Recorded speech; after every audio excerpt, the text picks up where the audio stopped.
Hello hello.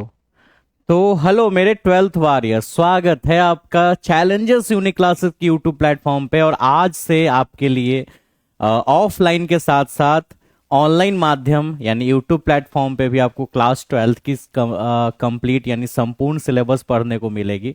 और वो बच्चे जिनका एग्ज़ाम क्लास ट्वेल्थ का एग्ज़ाम 2027 में होना है, उनके प्रिपरेशन के लिए ये वीडियो लेकर हम आए हैं। और ये सेशन शुरू हो रहा है जिसमें आप प्रत्येक दिन आप अपनी live class, regular class physics का और मैथमेटिक्स का इस चैनल पे कर सकेंगे।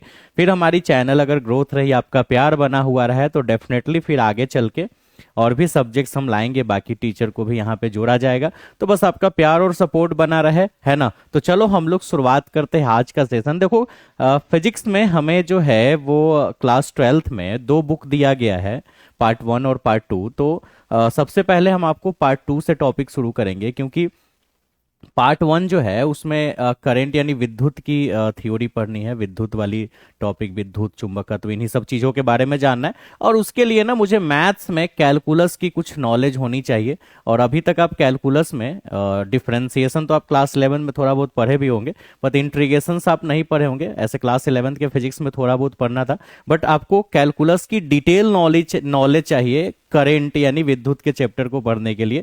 तो आप क्या, इसीलिए हम सेकेंड बुक पहले शुरू करते हैं कि सेकेंड बुक में वो कैलकुलस की थ्योरी आनी नहीं है फिजिक्स में।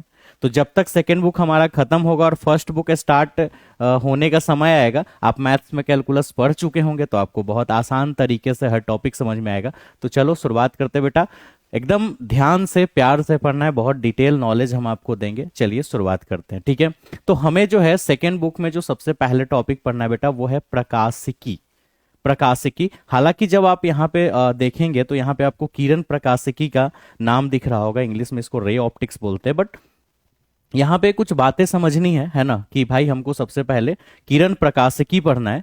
बट किरण प्रकाशिकी हमारे चैप्टर का नाम नहीं है, नहीं नहीं नहीं, चैप्टर का नाम नहीं है। तो फिर है क्या? देखो देखो, भौतिकी की ना अलग अलग प्रकार होती है। आपने भौतिकी, विज्ञान क्या होता है, भौतिकी क्या होता है, यह सब आपने पहले ही पढ़ रखा होगा, है ना। सो ये तो जूनियर सेक्शंस की टॉपिक है, कोई बड़ा चीज है नहीं। तो जैसे साइंस का एक पार्ट है फिजिक्स, एक शाखा है, उसी तरह फिजिक्स की भी बहुत सारी, भौतिकी की भी बहुत सारी शाखाएं हैं। जैसे कि कुछ ऐसे शाखा जिसमें मुझे गति के बारे में पढ़ना हो, उस भाग को हम यांत्रिकी यानी मैकेनिक्स के नाम से जानते हैं ना। किसी जगहों पे मुझे ऊष्मा के बारे में पढ़ना होता है, कहीं प्रकाश के बारे में पढ़ना होता है। तो फिजिक्स की अलग अलग ब्रांच बनाई गई है, अलग अलग शाखा बनाई गई है। उसी में एक शाखा, एक ब्रांच हमारी है, इंग्लिश में ब्रांच बोलते हैं, हिंदी में शाखा।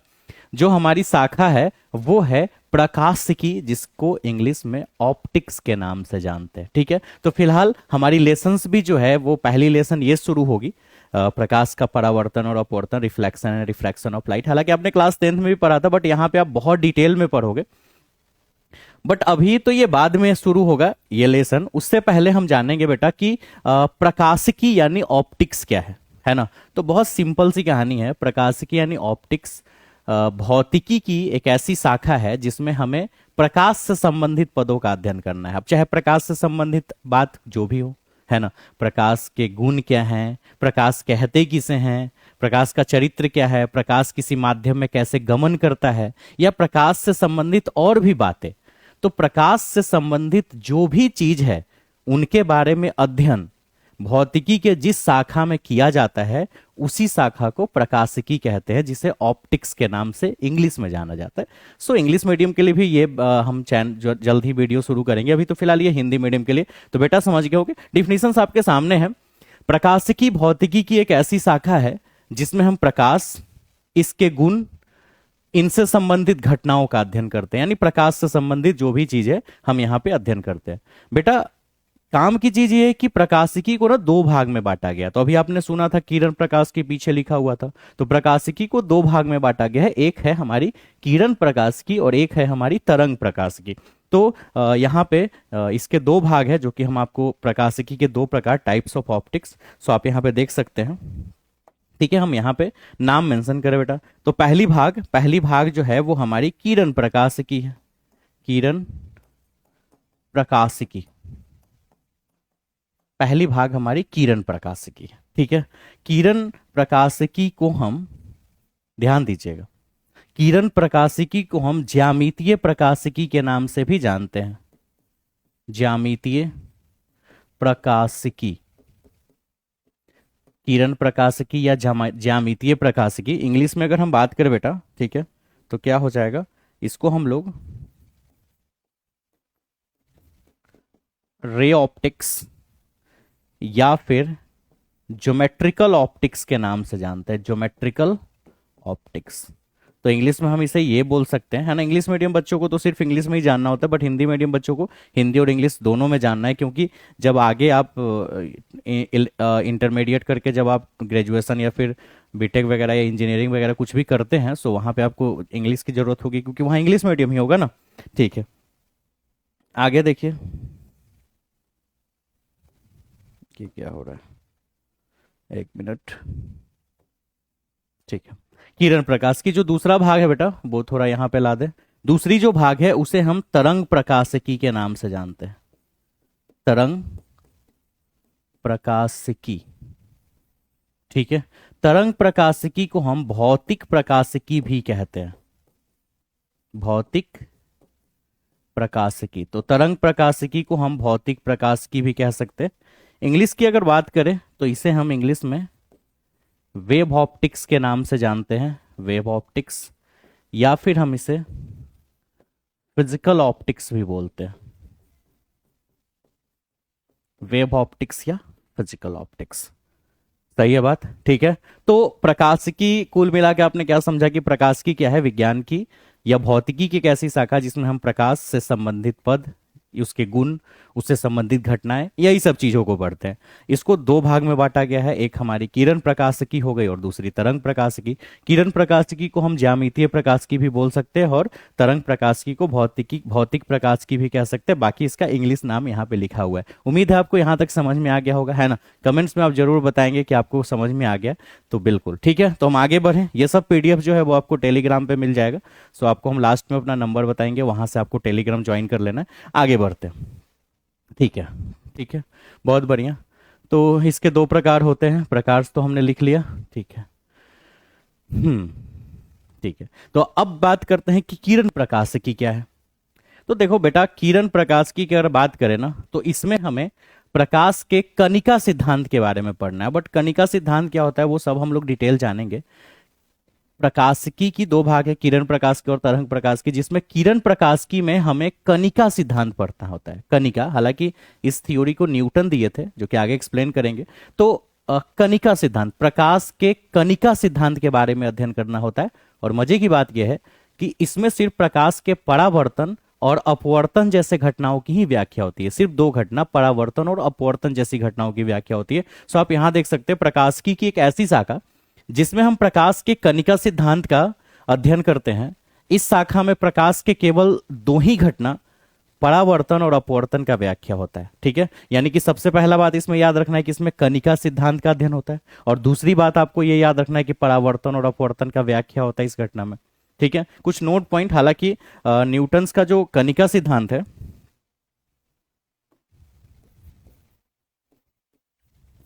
न्यूटन दिए थे कणिका सिद्धांत को, तो न्यूटन का कणिका सिद्धांत कॉर्पस्क्यूलर थ्योरी बोला जाता है। सो न्यूटन का कणिका सिद्धांत 1696 में दिया गया था।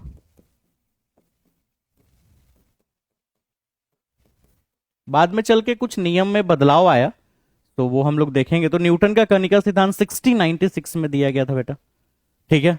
न्यूटन के कणिका सिद्धांत में क्या है वो हम लोग आगे डिटेल में जानेंगे कि न्यूटन की कणिका सिद्धांत क्या है। फिलहाल अभी हम यहाँ पे छोटा सा पॉइंट बताए हैं। तो किरण प्रकाश की आप समझ गए। एक और मजे की बात बताए, किरण प्रकाश की में हम आपको टोटल जो है वो 4 लेसन पढ़ाएंगे, है ना।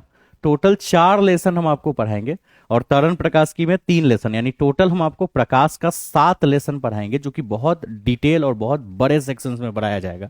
उम्मीद है आप यहां तक समझ गए होंगे बेटा, कोई डाउट है? नहीं होगा, ठीक है। किरण प्रकाश की के बाद अगला जो टॉपिक आता है उसका नाम है तरंग प्रकाश की। तो किरण प्रकाश की में आपने क्या पढ़ा कि इसमें हम प्रकाश के कणिका सिद्धांत के बारे में जानते थे, और प्रकाश के परावर्तन और अपवर्तन की व्याख्या होती थी। बट यहाँ पे प्रकाश के कणिका सिद्धांत नहीं, प्रकाश के तरंग सिद्धांत के बारे में पढ़ते हैं। और तरंग सिद्धांत को क्रिश्चियन हाइगन्स ने दिया था 1698 में। ठीक है, क्रिश्चियन हाइगन्स ने दिया था।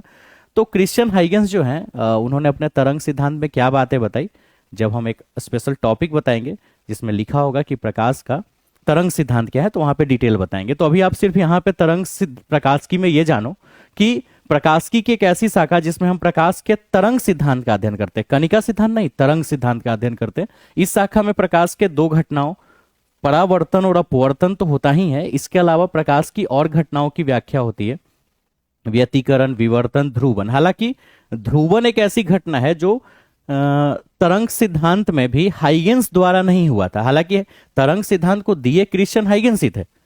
उन्होंने बहुत सारी घटनाओं को, परावर्तन का भी व्याख्या किया, अपवर्तन का भी व्याख्या करा, व्यतिकरण का भी व्याख्या किया, विवर्तन का भी व्याख्या किया, लेकिन ध्रुवन का व्याख्या उनसे नहीं हुआ था। फिर उन्हीं का दो स्टूडेंट्स था, फ्रेनल और यंग, उन्होंने जो है थ्योरी में कुछ सुधार किया, वो पढ़ेंगे आगे।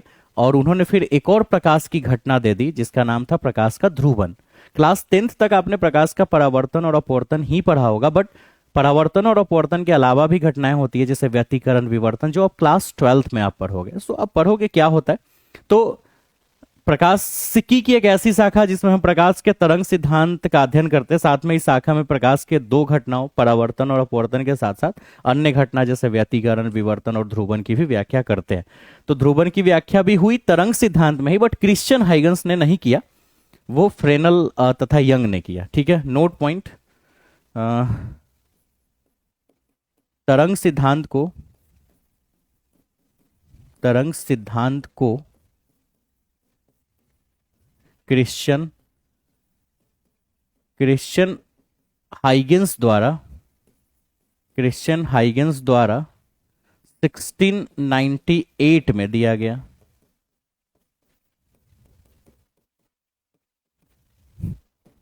ठीक है, तो और भी इसकी डिटेलिंग हम लोग आगे पढ़ेंगे। तो हमें प्रकाशिकी और प्रकाशिकी के दो प्रकार पढ़ लिए, इसमें कोई डाउट होगा नहीं, है ना। ठीक है, तो ये तो आप समझ गए। ठीक है, अब अगली बात क्या जानते हैं हम। ठीक है, देखिए, थ्योरी को समझने के लिए हमें ना दर्पण का निर्माण समझना होगा। ठीक है, दर्पण का निर्माण, हालांकि दर्पण के निर्माण की थ्योरी को थोड़ा सा आगे बताते हैं, थोड़ा सा वेट करो। ठीक है, उससे पहले एक और बात बताते हैं। देखो, प्रकाश की प्रकृति को समझने के लिए कुछ और बातों का ध्यान देना होगा। ठीक है, चलते हैं। प्रकाश की प्रकृति को समझने के लिए कि प्रकाश एक्चुअल में है क्या, प्रकाश एक कण है कि प्रकाश एक तरंग है, इस बात को समझने के लिए, ठीक है, हमारे अलग अलग वैज्ञानिक ने अलग अलग थ्योरी दिया है। ठीक है, कि प्रकाश वास्तव में है क्या, इस चीज को समझने के लिए हमें मुख्य रूप से 4 सिद्धांत बताया गया, 4 थ्योरी दिया गया, जो निम्न रूप से है। तो हमारी हेडलाइन है टॉपिक, दर्पण का प्रकाश की प्रकृति को समझाने के लिए। अच्छा, ये गलत है। हाँ, अब ठीक है। प्रकाश की प्रकृति को समझने के लिए मुख्य रूप से 4 प्रमुख सिद्धांत यानी मॉडल्स ऑफ लाइट दिए गए हैं, जो समय के साथ विकसित हुआ, मतलब अलग अलग टाइम पे वो आया है। ठीक है, जिसमें सबसे पहला थ्योरी आप देखेंगे बहुत ध्यान से, सबसे पहले न्यूटन का कणिका सिद्धांत दिया, जो कि अभी हम आपको बताए हैं। इस सिद्धांत के अनुसार प्रकाश जो है वो एक छोटे छोटे कण के रूप में माध्यम में संचरित करती है। मतलब छोटे छोटे, ऐसा उनका मानना था न्यूटन का कि भाई देखो, प्रकाश जो है वो एक छोटे छोटे कण से बना है और वही कण इस माध्यम में संचरित करता है। ठीक है, अब इसकी पूर्ण डिफिनेशंस भी आगे लिखवाएंगे, लेकिन अभी हम ये बता रहे हैं कि प्रकाश का जो मॉडल है, प्रकाश की थ्योरी को समझने के लिए, एक्चुअली कि प्रकाश है क्या, इस बात को समझने के लिए अलग अलग समय पे अलग अलग सिद्धांत दिए गए, अलग अलग थ्योरी दिए गए। जिसमें सबसे पहला थ्योरी दिया गया न्यूटन का कणिका सिद्धांत। अब न्यूटन का कणिका सिद्धांत, प्रकाश छोटे छोटे कणों से बना है। न्यूटन के कणिका सिद्धांत में बताया गया कि प्रकाश छोटे छोटे टीनी पार्टिकल, छोटे छोटे कण से बना है, उसको कणिका कहा गया, उस छोटे छोटे कण को कणिका कहा गया, और इंग्लिश में उसे कॉर्पस्क्यूलर बोलते थे, कॉर्पस, है ना, कॉर्पस्क्यूलर। तो ये डिटेल्स हम आपको लिखवाएंगे। दूसरी थ्योरी जो दी गई वो हाइगेंस का तरंग सिद्धांत दिया गया। इनके अनुसार प्रकाश छोटे छोटे कण के रूप में नहीं, चूंकि प्रकाश ऊर्जा का एक रूप है ऐसा माना उन्होंने, और उन्होंने बोला कि प्रकाश जो है वो तरंग के रूप में किसी माध्यम में संचरित करती है, प्रकाश तरंगों के रूप में यात्रा करती है या संचरण करती है। न्यूटन का कहना था, न्यूटन ने अपने थ्योरी में बताया कि प्रकाश छोटे छोटे कण के रूप में गमन करता है, और इस सिद्धांत को न्यूटन का कणिका सिद्धांत कहा गया। हाइगेंस ने बताया कि नहीं भाई, प्रकाश जो है वो तरंग के रूप में माध्यम में गमन करती है, और इस सिद्धांत को हाइगेंस का तरंग सिद्धांत बोला गया। और जिस समय जो सिद्धांत दिया गया उस सिद्धांत को सही माना गया, क्योंकि उन्होंने अपना एक्सप्लेनेशन दिया। समय के साथ बदलाव होता है ना, जो कमी होती है उसको सुधारा जाता है। फिर तीसरा नियम जो है वो हमारे एक नए वैज्ञानिक मैक्सवेल ने विद्युत चुंबकीय तरंग का सिद्धांत दिया। भाई एक नए वैज्ञानिक है मैक्सवेल, इन्होंने बोला कि प्रकाश तरंग तो है बट एक विद्युत चुंबकीय तरंग है। थोड़ी थ्योरी और बदली, विद्युत चुंबकीय तरंग, इलेक्ट्रोमैग्नेटिक वेव नाम आपने सुना होगा। एक दो बातें आप विद्युत चुंबकीय तरंग के बारे में समझ सकते हो। पहली बात कि विद्युत चुंबकीय तरंग एक ऐसी तरंग है, ठीक है, जो विद्युत क्षेत्र और चुंबकीय क्षेत्र के कंपन से उत्पन्न हुआ है। विद्युत क्षेत्र और चुंबकीय क्षेत्र के कंपन से जो तरंग उत्पन्न होता है उसको विद्युत चुंबकीय तरंग कहते हैं।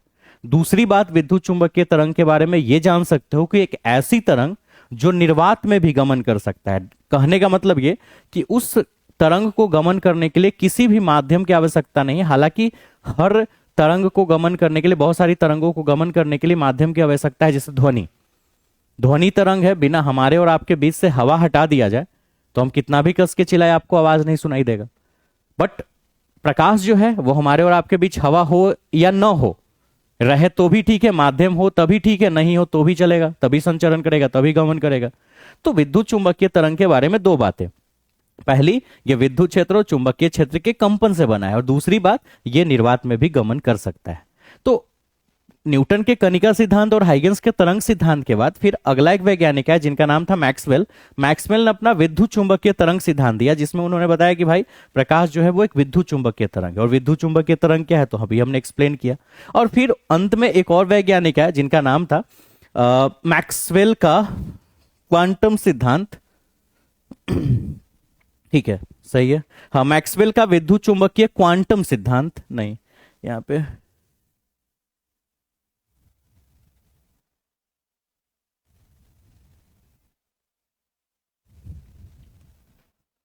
ठीक है, यहाँ पे मैक्सवेल का विद्युत चुंबकीय तरंग यहाँ पे गलत लिखा गया, इसको हटाएंगे।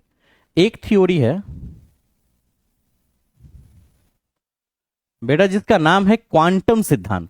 एक क्वांटम सिद्धांत दिया गया, हालांकि क्वांटम सिद्धांत अकेले किसी के बस की चीज नहीं थी, और क्वांटम फिजिक्स की, क्वांटम सिद्धांत या क्वांटम फिजिक्स की थ्योरी में अभी हम लोग बहुत पीछे हैं। एक्चुअली साइंस बहुत पीछे है, क्योंकि उसकी अगर सही नॉलेज हो जाए तो ऐसा माना जाता है कि आप टाइम ट्रैवल भी कर सकते हैं, समय में पीछे जा सकते हैं, समय में आगे जा सकते हैं, टाइम ट्रैवलिंग पॉसिबल है। तो उसकी नॉलेज अभी बहुत लोगों को नहीं है, अभी तो धीरे धीरे उस पर बहुत खोज बाकी है। तो इसमें एक मैक्स प्लांक नाम के वैज्ञानिक थे, उन्होंने अपना थ्योरी दिया था, मैक्स प्लांक। ठीक है, मैक्सवेल तो अपना विद्युत चुंबकीय तरंग दिए थे, एक मैक्स प्लांक नाम के वैज्ञानिक थे, मैक्स प्लांक। हालांकि इसमें आइंस्टाइन भी अपनी थ्योरी घुसाए हैं थोड़ा बहुत, जो कि आगे पढ़ेंगे, मॉडर्न फिजिक्स में पढ़ना है हमें 12th में। तो मैक्स प्लांक ने अपने क्वांटम सिद्धांत में क्या बताया, भाई देखो प्रकाश जो है किसी माध्यम में छोटे छोटे कणों के रूप में गमन करती है, बट वह कण ऊर्जा का एक छोटा सा पैकेट होता है जिसे फोटोन कहते हैं। देखो फिर वही बात पहुंच गई। न्यूटन अपने थ्योरी में क्या बताया कि भाई प्रकाश छोटे छोटे कणिका के रूप में चलता है, कणिका के रूप में, है ना, ठीक है।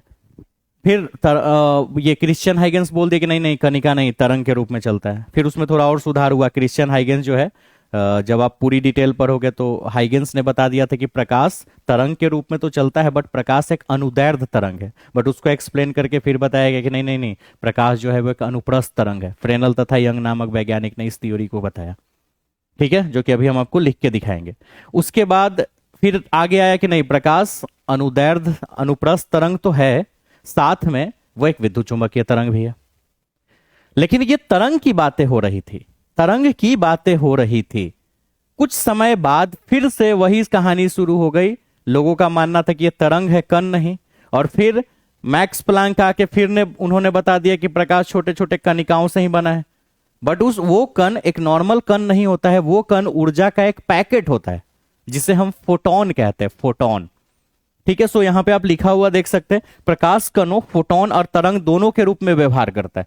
यानी कहने का मतलब क्या है कि इनका कहना क्या था कि प्रकाश छोटे छोटे कणों के रूप में बना होता है, कण, छोटे छोटे कणों से बना है, और वो कण ऊर्जा का एक पैकेट होता है जिसे फोटोन कहते हैं, और यह फोटोन जो है वो तरंग के रूप में व्यवहार करता है।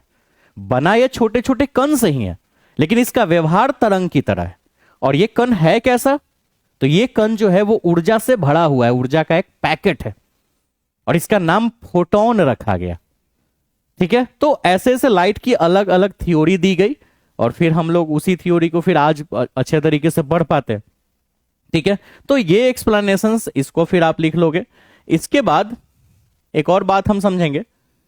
देखिए, अब हम इस पूरे चैप्टर को समझने के लिए हमें ना दर्पण के निर्माण को समझना होगा बेटा, दर्पण का निर्माण। ठीक, आपने दर्पण का नाम सुना होगा ना, मिरर, हर दिन तो चेहरा देख के बाल उल सरियाते हो मस्त एकदम। तो एक्चुअली में दर्पण क्या है, तो दर्पण को क्या है वो तो बाद में समझेंगे। सबसे पहले ये समझेंगे कि दर्पण को बनाते कैसे हैं। ठीक है, उसके बाद मैक्सवेल की थ्योरी, न्यूटन का कणिका सिद्धांत, हाइगेंस की तरंग सिद्धांत, सबको एक डिटेल में पढ़ा जाएगा। अभी हमने ऊपर से थोड़ा सा आपको उसका इंट्रोडक्शन करवाया है, क्योंकि हम अभी चैप्टर शुरू नहीं किए हैं फिजिक्स की। वो ब्रांचेज में जो प्रकाशिकी में जो चीजें पढ़नी है उसकी हम इंट्रोड्यूस करवा रहे हैं, आपको इंट्रोडक्शन दे रहे हैं, आपको इंट्रोड्यूस करवा रहे हैं उन सब चीजों से। ठीक है, तो चलो अभी हम दर्पण बनाना सीख लेते हैं। देखो, दर्पण बनाने की एक बहुत सिंपल सी मेथड है। ठीक है, आपने बालू का नाम सुना होगा, बालू जिसे रेत भी बोलते हैं, इंग्लिश में सैंड बोलते हैं। बालू सुने हो ना, रेत। बालू को रासायनिक भाषा में सिलिकॉन डाइऑक्साइड या फिर सिलिका के नाम से जाना जाता है। इसकी रासायनिक जो संरचना होती है वो ऐसा होता है। ठीक है, तो ये हमारी मान के चलो, ये बेटा ये जो है, एक मिनट, टेक्नोलॉजी वाली प्रॉब्लम्स कभी कभी आती है ना, बहुत तकलीफ देती है। ठीक है, SiO2, SiO2, ठीक है, जिसे हम ऐसे वहां पे लिखा हुआ है सिलिकॉन डाइऑक्साइड, या फिर इसे सिलिका के नाम से भी जानते हैं। बेटा ऐसा क्यों हो रहा है, एक मिनट रुक जा जरा।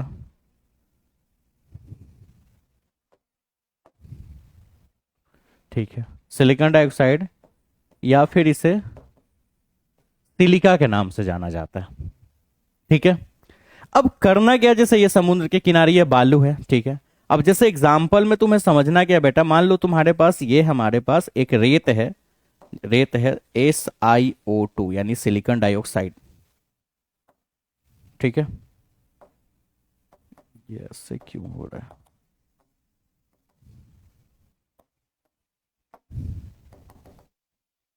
ठीक है, सिलिकॉन डाइऑक्साइड ये रेत है।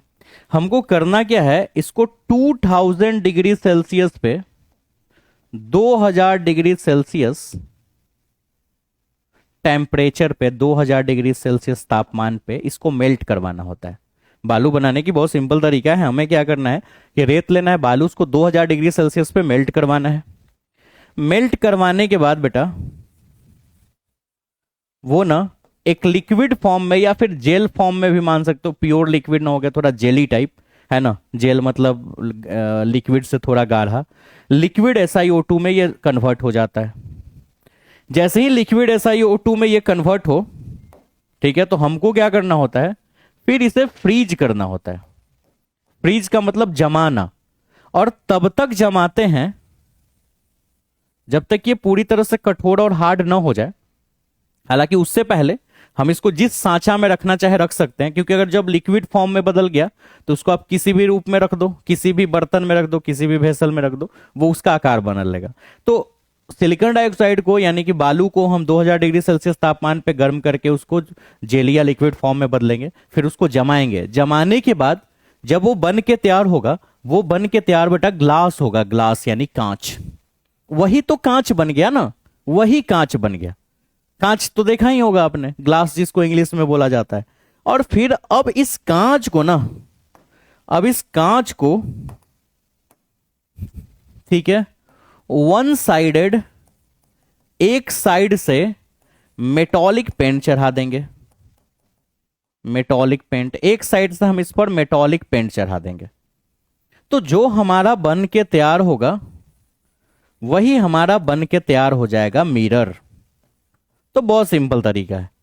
अब कांच बन गया तो कांच को ना एक साइड से, किसी भी एक साइड से उस पर धात्विक धातु, धातु यानी मेटल का कोई आपको पेंट चढ़ा देना। हालांकि तुम कोई भी पेंट चढ़ा दो तो वो मिरर दर्पण तो बन जाएगा, लेकिन साइंस क्या चाहता है, एक बेहतर चीज बनाना, है ना। जैसे अब मुझे मान लो मोटर बनाना, उसके लिए क्वाइल बनाना है तो कॉपर का वायर यूज करना होता है। लेकिन एल्युमिनियम का भी यूज कर ले तो काम तो बन ही जाएगा, लेकिन कॉपर रहे तो ज्यादा बेहतर बात है ना। तो साइंस हमेशा वो चीज बताता है जो बेहतर हो।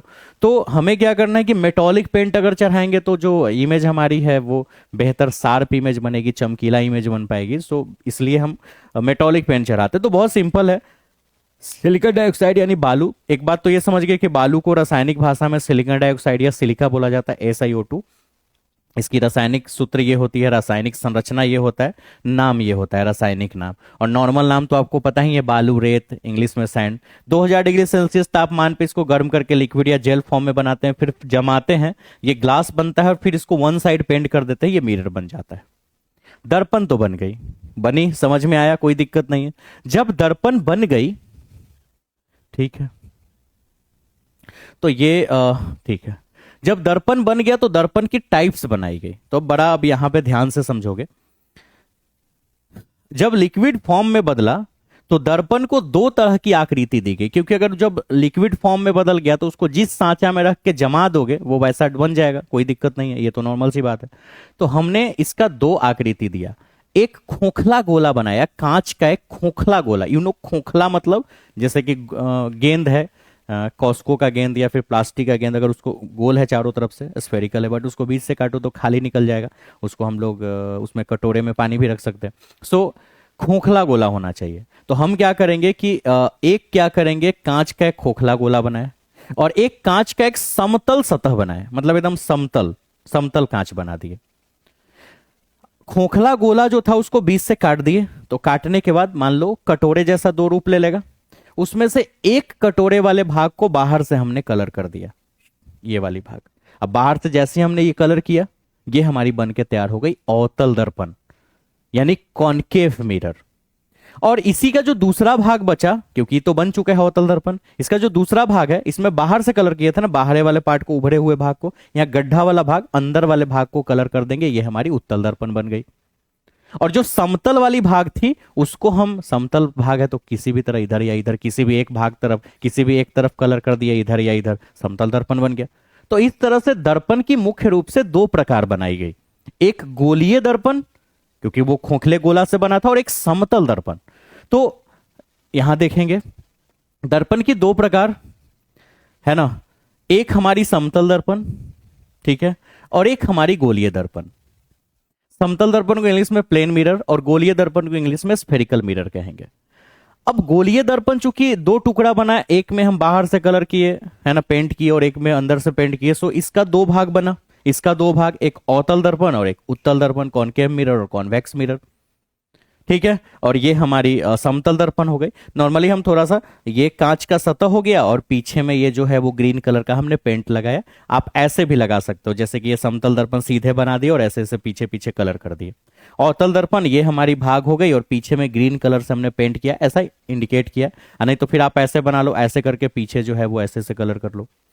उत्तल दर्पण ये हमारा भाग हो गया और अंदर से भाग वाला ग्रीन वाला कलर हो गया, ऐसे बना लो, आपकी मर्जी है। तो दर्पण की दो प्रकार बेटा, तीन नहीं, दो, मुख्य रूप से दो प्रकार, एक समतल दर्पण, एक गोलीय दर्पण।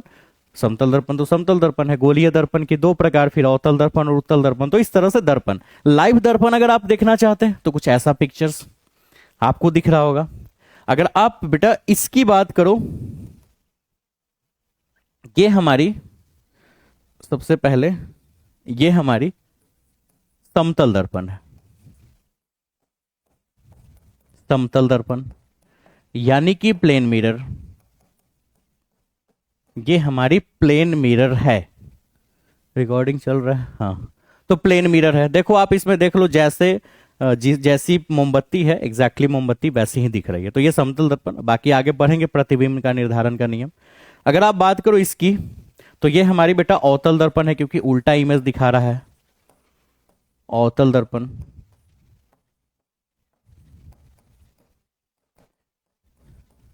और इसमें देखो एकदम क्लियर दिख रहा है, सो सीधा सीधा इमेज दिख रहा है, तो वो उत्तल दर्पण ही होगी। ऐसे दर्पण के पहचानने का और भी तरीका है जो कि हम आपको बताएंगे आगे।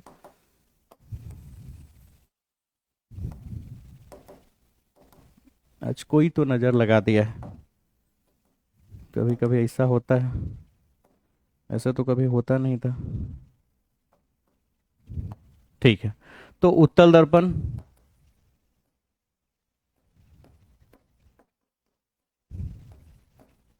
यानी कॉन्वेक्स मिरर। ठीक है, तो दर्पण को ना ऐसे दर्पण है और एक तरफ पेंट किया हुआ, एक तरफ सतह है, एकदम समतल अगर दिखाई दे तो समतल दर्पण। और अगर इस तरह से है कर्व, तो आपको ऐसे छू के दिखना है। अगर उभरे हुए भाग को पेंट करते हो तो गड्ढा भाग चिकना होगा, स्मूथ, तो ये अवतल दर्पण। और अगर इधर से पेंट कर दिए तो उभरा हुआ भाग जो है वो आपको दिखाई देगा, वो चिकना टाइप का, तो फिर वो उत्तल दर्पण। तो दर्पण ऐसे भी पहचान सकते हो, बाकी तो बनाते बनाते सीख जाओगे। तो ये हमारी बेटा दर्पण की प्रकार थी, जो कि आप लाइव फोटोज भी यहाँ पे देख सकते हैं। दर्पण है भी मेरे पास, बट अब ऑनलाइन माध्यम से हम आपको वो दर्पण कैसे दिखाए, है ना। तो दिखाए भीगे तो उतना मजा नहीं आएगा, तो आप ये फोटो पे समझ सकते हो कि इस तरह की दर्पण होती है।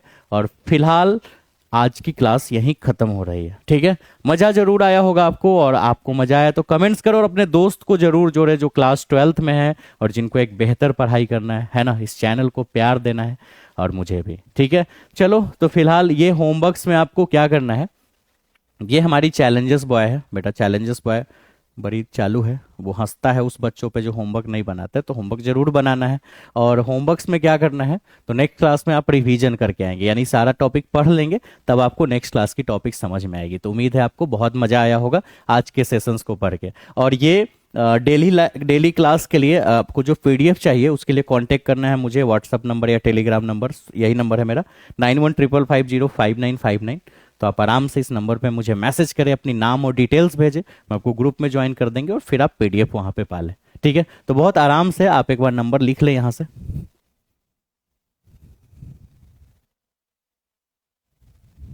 9155505959, 9155505959। आपको याद भी हो गया होगा, अंकित कुमार नाम है हमारा,